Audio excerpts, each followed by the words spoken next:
जीवन्मुक्तिप्रदं देवं क्षमापूर्णं जगद्गुरुं वन्दे परमहंसाख्यं नित्यानन्दाय स्वागतम्। आनन्दानुभवास्वादं सर्वरोगनिवारकं वन्दे पापविनाशक्तं नित्यानन्दाय स्वागतम्।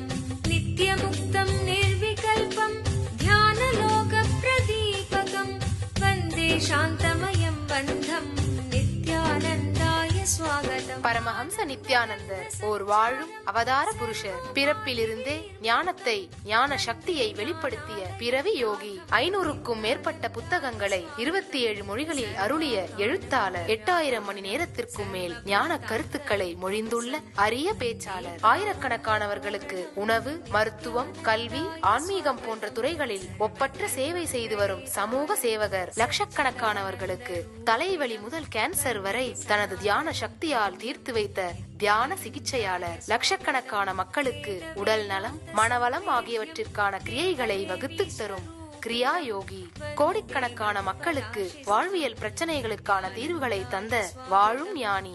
151 நாடுகளில் தியான மையங்களோடும் 40க்கும் மேற்பட்ட நாடுகளில் ஆசிரம கிளைகளோடும் நடந்து வரும் உலகளாவிய நித்யானந்த தியானபீட ஆன்மீக இயக்கத்தின் நிறுவனர். 1 கோடிக்கும் மேற்பட்ட சீடர்களால் ஆத்மார்த்தமாக பின்பற்றப்படும் ஞான குரு. தீட்சையின் மூலம் சக்தி பரிமாற்றத்தை நிகழ்த்தும் அவதார சக்தி. பாரம்பரிய யோக கலையை ஆயிரக்கணக்கான யோக மையங்கள் மூலம் உலகமெங்கும் எடுத்துச் சென்ற நவீன கால யோகி. லட்சக்கணக்கான மக்களுக்கு குண்டலினி சக்தியை உயிர்ப்பித்து அஷ்ட சித்திகளை அருளும் அஷ்டமா சித்திதாயகன். உலகம் முழுவதும் வைதீக ஆலயங்களை அமைத்து வேத கலாச்சாரத்திற்கு மறுமலர்ச்சி அளித்த ஆன்மீக சுடர். லட்சக்கணக்கான இளைஞர்களின் எதிர்காலத்திற்கு வழிகாட்டியாய் திகழும் ஒரே இளம் குரு. உலகிலேயே இணையதளத்தின் மூலம் அதிகமாக பார்க்கப்படும் ஆன்மீக குரு. அரசியல் துறையிலும் ஊடகத்துறையிலும் ஊடுருவி இருக்கும் நாத்திக ரவுடி கும்பல்களால் தொடுக்கப்பட்ட மத தாக்குதலையும் தாண்டி ஒப்பற்று ஒளிரும் ஆன்மீக ஒளி. அசைக்க இயலாத, என்றென்றும் நிலைத்திருக்கும் ஞான கல்ப விருட்சம். आनन्दानुभवास्वादं सर्वरोगनिवारकं वन्दे पापविनाशक्तं नित्यानन्दाय स्वागतम्। नित्यमुक्तं निर्विकल्पं ध्यानलोकप्रदीपकं वन्दे शान्तमयं बन्धं नित्यानन्दाय स्वागतम्।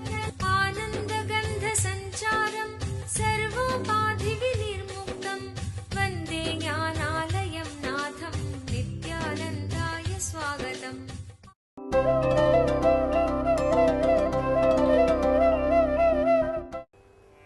மீண்டும் மீண்டும் தன்னை நமக்கு வெளிப்படுத்திக் கொண்டே இருக்கின்றது.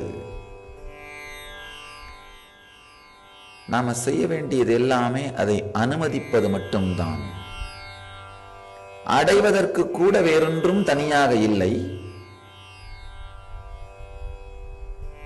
தட்டுங்கள் திறக்கப்படும் என்று சிலர் சொல்வார்கள். தட்டவும் கூட தேவையில்லை. அதாவது நாம் தட்டினால் இறைவன் திறப்பான்னு இயேசுநாதர் சொல்றாரு. சாமி சொல்றேன், தட்டுவது கூட தேவையில்லை. இறைவன் தட்டி கொண்டிருக்கிறான், நீங்கள் திறங்கள். நாம் தட்டி அவன் திறப்பதற்காக அவன் மூடி வைத்து இருக்கவில்லை. இறைவன் தான் தட்டி கொண்டிருக்கிறான், நாம் தான் திறக்க வேண்டும். அதனால்தான் கதவை திற, காற்று வரட்டும் என்றோம். காற்று வீசிக்கொண்டே இருக்கின்றது. இறை அனுபூதியாகிய இனிய தென்றல் வீசிக்கொண்டே இருக்கின்றது. செய்ய வேண்டியது எல்லாம் நாம் அனுமதிக்க வேண்டியதுதான். இந்த வினாடி இந்த இடத்தில் முழுமையான இறை அனுபூதி தென்றலாக வீசிக்கொண்டே இருக்கின்றது. செய்ய வேண்டியது எல்லாமே அனுமதிப்பது மட்டும்தான். ஏதோ ஒரு காரணத்தினால் மீண்டும் மீண்டும் மீண்டும் அதை அனுமதிக்காமலேயே தள்ளி போட்டுக் கொண்டிருக்கிறோம். அதற்கு நம்முடைய குற்ற உணர்ச்சியோ அல்லது அகங்காரமோ இந்த ரெண்டும் ஏதாவது ஒரு விதத்திலே காரணமாக அமைந்து விடுகின்றது. சாமி இப்ப சொன்ன ஒரு வார்த்தை, இந்த வினாடி இப்பொழுது இறை அனுபூதி இங்கு பொங்கி பெருகிக் கொண்டிருக்கின்றதுன்னு. இந்த வார்த்தைகளை நீங்கள் எந்த அகராதியை வைத்து பொருள் புரிந்து கொள்கிறீர்களோ அந்த அகராதியில் இருக்கின்ற அர்த்தத்தின்படிதான் சொல்லுகின்றேன். இதுக்கு வேற எதுவும் நீங்க எதிர்கேள்வி கேட்டா ஏதோ சுத்தி வளர்ச்சி உங்களுக்கு புரியாத பரிபாஷையில நான் ஒரு விளக்கம் கொடுப்பேன்னு நினைக்காதீங்க. இல்லை, நான் பரிபாஷையில் பேசவில்லை, உங்கள் பாஷையில் தான் பேசுகின்றேன். பரத்தின் பாஷை பரிபாஷை அல்ல. உங்களுக்கு புரிகிற பாஷையில பேசணுங்கிறதுக்காகத்தான் பரம் பேசவே துவங்குகிறது. இல்லைன்னா பரத்திற்கு பேச வேண்டிய அவசியமே இல்லை. ஒவ்வொருவருடைய உணர்வுக்குள்ளுமே இந்த வினாடி அனுபூதி நிறைந்து கொண்டே இருக்கின்றது. ஜெய கிருஷ்ணமூர்த்தி ரொம்ப அழகா சொல்வாரு, ரைட் லிசனிங் இஸ் காட். சரியான கேட்டல், சரியா கேட்பது கூட இறைத்தன்மையை நமக்குள் மலர வைக்கும், முழுமைத்தன்மையை நமக்குள் மலர வைக்கும் கிருஷ்ணமூர்த்தி சொல்றார். சத்தியம். இந்த வினாடி நீங்கள் இறை அனுபூதிக்குள் அனுபவத்திற்குள் நுழைய இயலும். அனுபூதி, அதை அனுமதி. அனுமதிப்பது மட்டும்தான் நீங்கள் செய்ய வேண்டிய வேலை. உங்களை சுற்றி இருக்கும் பிரபஞ்சம் ஆழத்தோடும்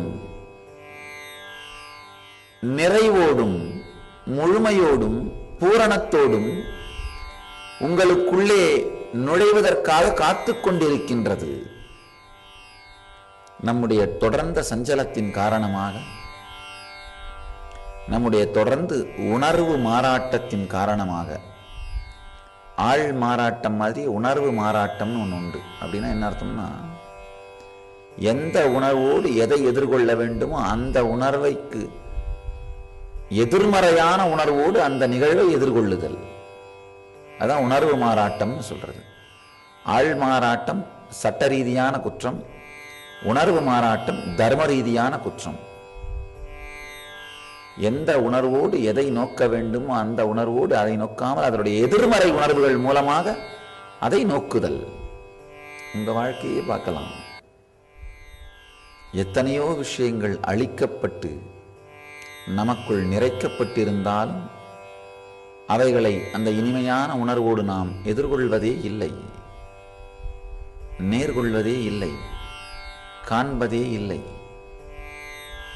காரணம், எந்த உணர்வு நம்மை நிறைக்க துடித்துக் கொண்டிருக்கின்றதோ, நிறைப்பதற்காக பிரபஞ்சமாக பொங்கி வழிகின்றதோ, அது நமக்குள் நிறைவதற்கு நாம் அனுமதிக்காமலேயே நடத்தி கொண்டிருக்கும் உணர்வு மாறாட்டம். உணர்வு மாறாட்டம்னா என்ன? எவ்வாறு அதை தாண்டி வெளியே வருவது? திருவண்ணாமலை நித்யானந்த தியான பீடத்தில் பிப்ரவரி 20, 2012 மகா சிவராத்திரி திருநாளன்று கல்பத்தரு முழுநாள் தியான அனுபவ முகாம். உங்களின் எண்ணங்களை நிஜமாக்குவதற்கான சக்தியை தரும் ஒரு நாள் தியான அனுபவ முகாம். மகா சிவராத்திரி திருநாளன்று கல்பத்தருவில் வாழும் ஞானியிடமிருந்து பெறும் தீட்சை உடலிற்கு ஆரோக்கியத்தை அளித்து மனதிற்கு தெளிவை அளித்து உங்களுக்குள் இருக்கும் குண்டலினி சக்தியை உயிர்ப்பித்து உங்கள் வாழ்வில் எல்லா வளங்களையும் அருள்கிறது.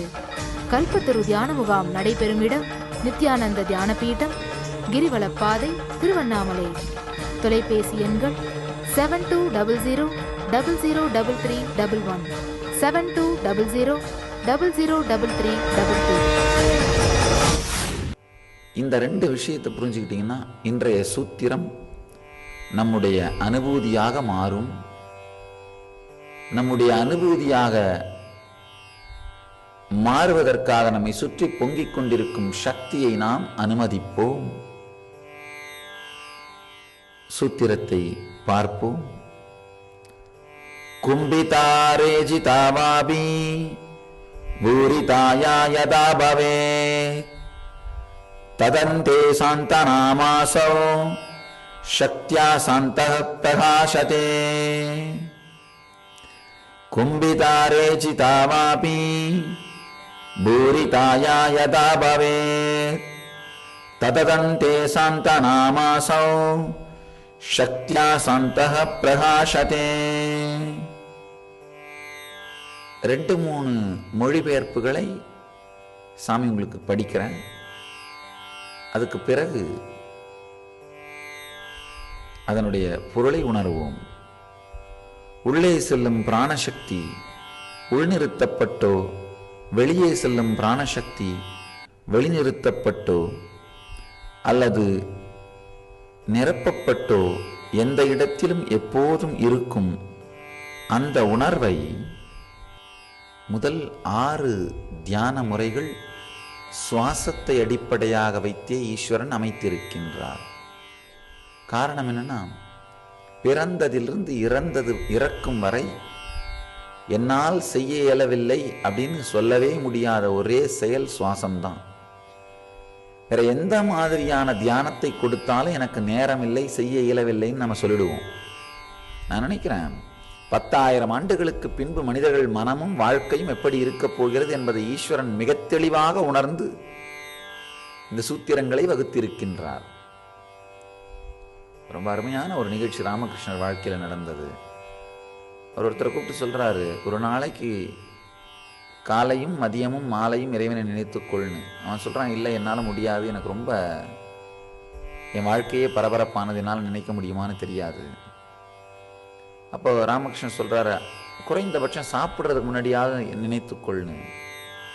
அப்போ அவர் சொல்றாரு, இல்லை எங்கே நான் சாப்பிடுவேன், எப்படி சாப்பிடுவேன் எனக்கே தெரியாது, எந்த நிலையில் நான் சாப்பிடும்பொழுது இருப்பேன்னு தெரியாது, சில நேரத்தில் வண்டியில் போகும்போதே சாப்பிட்ருவேன், அது கூட என்னால் கட்டாயமாக சொல்ல முடியாது. அதுக்கு மேலே ராமகிருஷ்ணன் சொல்றாரு, சரி கவலையே படாத, விட்டுரு, நானே எல்லாத்தையும் பார்த்துக்கிறேன்றாரு. இந்த பிரச்சனையை ஈஸ்வரன் ஏற்கனவே ஃபேஸ் பண்ணிட்டாரு. என்ன சொன்னாலும், எவ்வளவு எளிமையான நுட்பத்தை அளித்தாலும் மனிதன் இல்லை, ஏதாவது ஒரு காரணத்தை கண்டுபிடிப்பான் அப்படிங்கிற தெளிவு ஈசனுக்கு இருந்ததனால தான் செய்ய முடியாது என்று காரணமே சொல்ல முடியாத வகையிலே நுட்பத்தை அமைத்தார். சுவாசம் சம்பந்தமான தியான நுட்பமாகவே அமைத்தால் என்னால் செய்ய முடியாதுன்னு யாராவது சொல்ல முடியுமா? முடியாது. ஏன்னா அது ஒரு விஷயம்தான் தவறாமல் மறக்காமல் நீங்கள் செய்து கொண்டிருக்கின்ற விஷயம். சில நேரத்தில் கேட்க மறப்போம், பார்க்க மறப்போம், நினைக்க கூட மறப்போம்.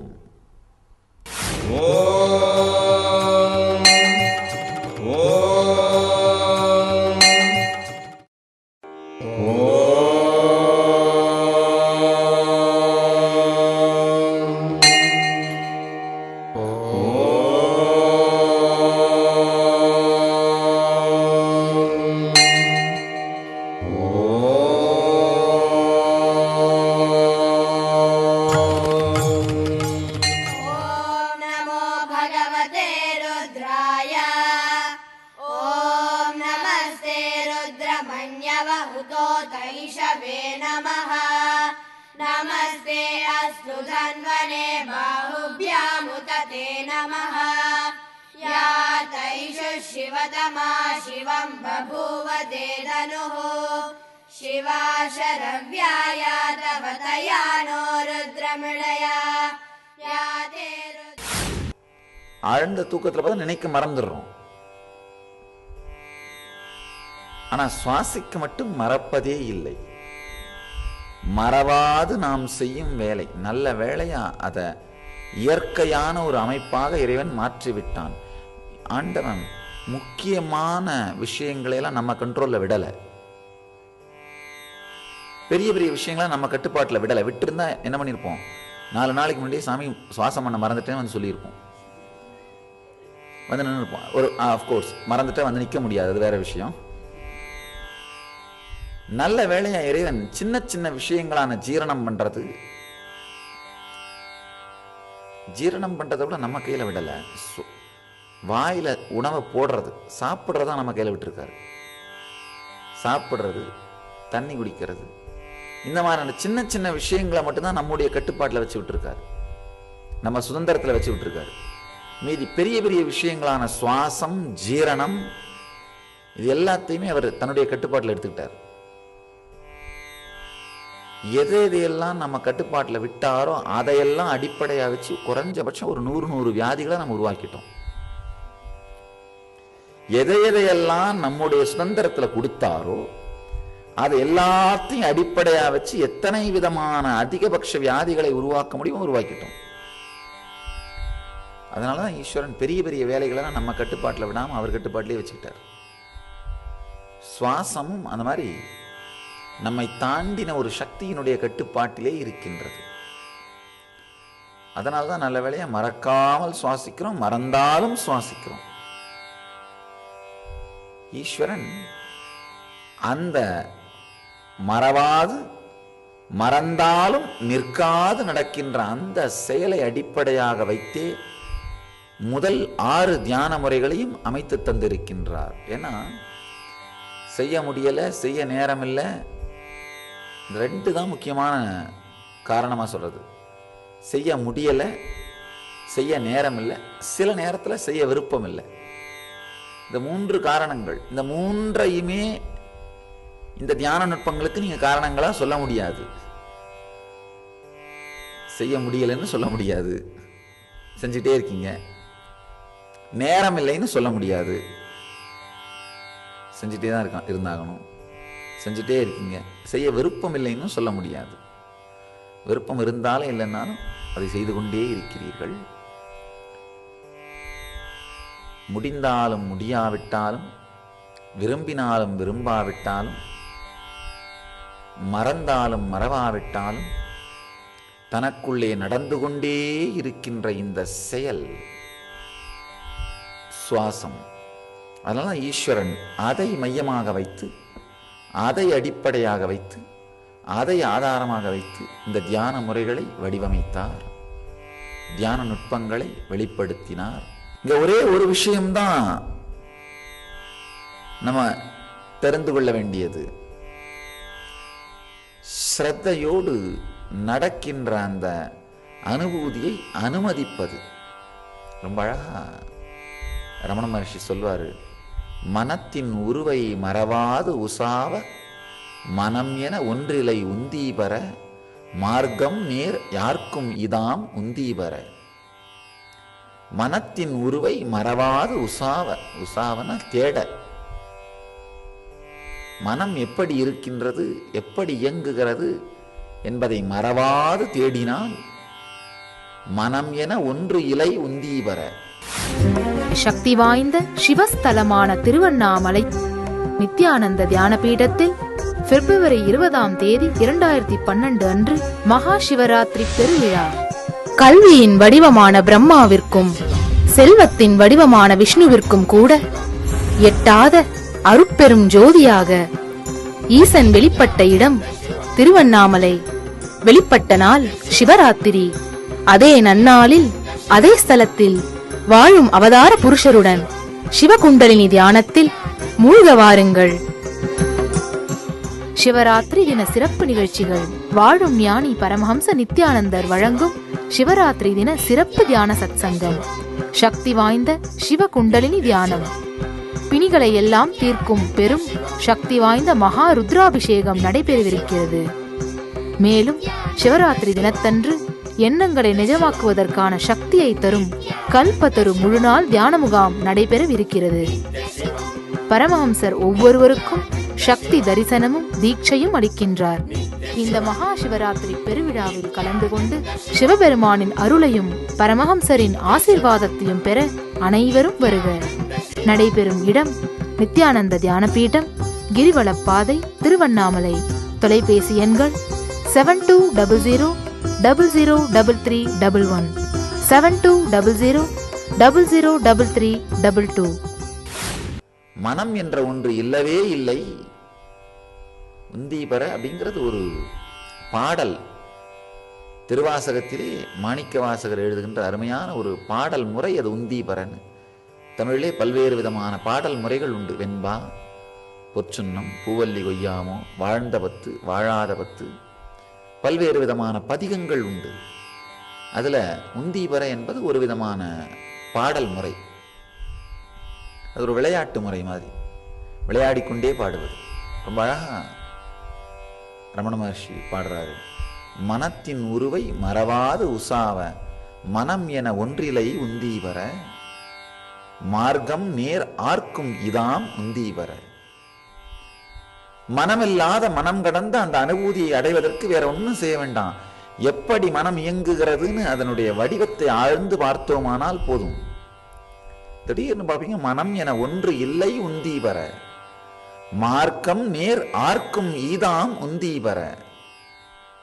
ஏன்னா மனம் அப்படிங்கிற அதோட அமைப்பை தேடுவதற்கு நீங்க கடவுளை நம்ப வேண்டாம், குருவை கூட நம்ப வேண்டாம், உங்களையும் நம்ப வேண்டாம். தன்னம்பிக்கை வேண்டாம், கடவுள் நம்பிக்கை வேண்டாம், குரு நம்பிக்கை வேண்டாம், எந்த நம்பிக்கையும் வேண்டாம். மனதின் வடிவம் என்ன அப்படின்னு ஆழ்ந்து தேடினால் போதுமானது. யாரையாவது நம்ப சொன்னாலே துவைதம் வந்து விடுகிறது. இரண்டு அப்படிங்கிற பொருள் வந்துருது. நீங்கள் நம்ப வேண்டிய பொருள். யாரையுமே நம்ப வேண்டாம், எதையுமே நம்ப வேண்டாம் அப்படின்னும் போது மட்டும்தான் அத்வைத சத்தியம் உணரப்படும். அதனால்தான் அத்வைதம் பிரபஞ்சத்திற்கே பொதுவானது. துவைதம் எல்லாருக்குமான பாதை கிடையாது. பொதுவா எல்லாரும் சொல்வார்கள் துவைதம் தான் எல்லாருக்குமான பாதை, பக்தி மார்க்கம் எளியது, ஈஸியா ஆரம்பிச்சிடலாம், எல்லாருக்கும் உகந்ததுன்னு கிடையாது. உண்மையில பாத்தீங்கன்னா அத்வைதம் எல்லாருக்கும் உகந்தது. ஏன்னா இன்டலெக்சுவலா மூளைக்கு நேரடியா அது எடுபடும். யாரையுமே நம்ப வேண்டாம். அத்வைதத்தின் அனுபூதியை அடைந்த பிறகு உங்களுக்குள்ள பொங்கறது தான் பக்தி. உண்மையில பாத்தீங்கன்னா பக்தி தானாக பொங்கி வருவது அத்வைதம் தான். நீங்க ஆரம்பிக்க முடியும். எல்லோருமே மாற்றி புரிந்து கொண்டிருக்கின்றோம். பக்தி ஆரம்பிக்கிறதுக்கு ஈஸி. நீங்க என்னதான் முயற்சி பண்ணி ஆரம்பிச்சாலும் அது பக்தியை ஆரம்பிக்க மாட்டீங்க. உங்க ஆசை அச்சத்திலிருந்து தப்பிச்சு ஓடுற ஒரு சரணாலயமாத்தான் யூஸ் பண்ணுவீங்க. ஒரு சாங்சுவரி, ஒரு அநாதை இல்லமாத்தான் பக்தியை யூஸ் பண்ணுவீங்க. உங்க ஆசை அச்சங்கள்ல இருந்து தப்பிச்சுக்கிறதுக்காக, மனசை திருப்புறதுக்காக ஏதாவது ஒரு வடிவத்தை, ஒரு கற்பனையான ஒரு விஷயத்தை பிடிச்சுக்கிட்டு அதை கடவுள்னு நினைச்சுக்கிட்டு அதை நோக்கி பிரார்த்தனை பண்றதும், வேகமா அதை நோக்கி ஓடுறதும் பக்தி ஆகாது. அத்வைத சத்தியம் நேரடியாக உங்களால் உடனடியாக வாழ்க்கையிலே கடைபிடிப்பதற்கான சத்தியம். ஆனா பக்திங்கிறது நீங்க நேரடியா ஆரம்பிச்சீங்கன்னா தூய்மை இல்லாத உங்களுடைய பயம் மற்றும் ஆசை மற்றும் அச்சம், பயம் மற்றும் ஆசை, இவைகளிலிருந்து நீங்க தப்பிக்கிறதுக்கான ஒரு விஷயமாத்தான் இருக்குமே தவிர ஞானத்தை நோக்கி உங்களை அழைத்து செல்லும் முழுமையான ஒரு பக்தியா இருக்காது. அதுதான் சாமி எப்பவுமே சொல்றது உண்டு, அத்வைதம் ரொம்ப தெளிவானது, நேரடியானது. அதனாலதான் ரமண மகர்ஷி சொல்றாரு, மார்க்கம் நேர் ஆர்க்கும் ஈதாம் உந்தீபர. இது யாருக்குமே நேரடியான மார்க்கம். இந்த ரெண்டே லைன்ல, ரெண்டே வரியில ரமண மகர்ஷி மொத்த சாரத்தையும் சொல்லிடுறாரு. மனத்தின் உருவை மறவாது உசாவ. மனத்துல இருந்தா இந்த பிரபஞ்சம் வெளிப்படுது, இந்த உடல் வெளிப்படுது, இந்த மனம் வெளிப்படுது, உங்க எல்லா அனுபவங்களும் வெளிப்படுது. உங்க மனம் எது, அதன் வடிவம் என்ன அப்படின்னு மறவாது ஆழ்ந்து பார்த்தீர்களானால் மனம் என ஒன்று இல்லை உந்தீபர. மனம்னு ஒண்ணு இல்லைங்கிற தெளிவான உணர்வு உங்களுக்கு புரியும். மார்க்கம் நேர் ஆர்க்கும் ஈதாம் உந்தீபர என்று அருமையாக பகவான் சொல்றார். தேடிட காணாமல் போகும் திறம்படைத்தது மனம், தேடாது இருக்கும் வரை மாத்திரம் திருடனாய் உள்ளிருந்து நம்மை மற்றதையெல்லாம் தேடவிட்டு தன்னை நோக்கி மட்டும் திரும்ப விடாமல் பார்த்து கொள்ளும் திறம் வாய்ந்தது மனம். தேடினோமானால் காணாமல் போய்விடும். ஒரு பெரிய சூஃபி ஞானி ஒருத்தர், சூஃபிசம் இஸ்லாம் மதத்தினுடைய சாரம். சூஃபி ஞானி ஒருத்தர் நடந்து போயிட்டு இருக்கார். பின்னாடி வந்துட்டு இருந்த ஒரு சீடன் சொல்றான், குருவே, கடவுள் என்ன ஒரு தரம் கூட திரும்பி பார்க்கவே மாட்டேங்கிறாரு. உடனே அந்த குரு நிற்கிறார். நின்றுட்டு சீடனை நோக்கி சொல்றாரு, உனக்கு பின்னாடி வர்ற ஒருத்தர் உன்னை பார்க்கறாரா இல்லையான்னு நீ எப்படி தெரிஞ்சுக்க முடியும்னு கேட்கிறார். அந்த சீடன் சொல்றான், நான் திரும்பி பார்த்தேன்னா தெரிஞ்சிட போகுது. அதே மாதிரிதான் ஒரே ஒரு முறையாவது கடவுளை நீ திரும்பி பார், அதுக்கப்புறம் அவர் உன்னை பார்க்கறாரா இல்லையான்னு உனக்கு தெரிய வரும். உங்கள் எல்லோரையும் நித்யானந்தத்தில் நிறைந்து, நித்யானந்தத்தில் மலர்ந்து, நித்யானந்தத்தில் கரைந்து, நித்யானந்தமாகிட ஆசீர்வதிக்கின்றேன். நன்றி. ஆனந்தமாக இருங்கள். நித்யானந்த தியானபீடம், நித்யானந்தபுரி ஆஃப் மைசூர் ரோடு, விடுதி, பெங்களூர். 9742203311 08027202084.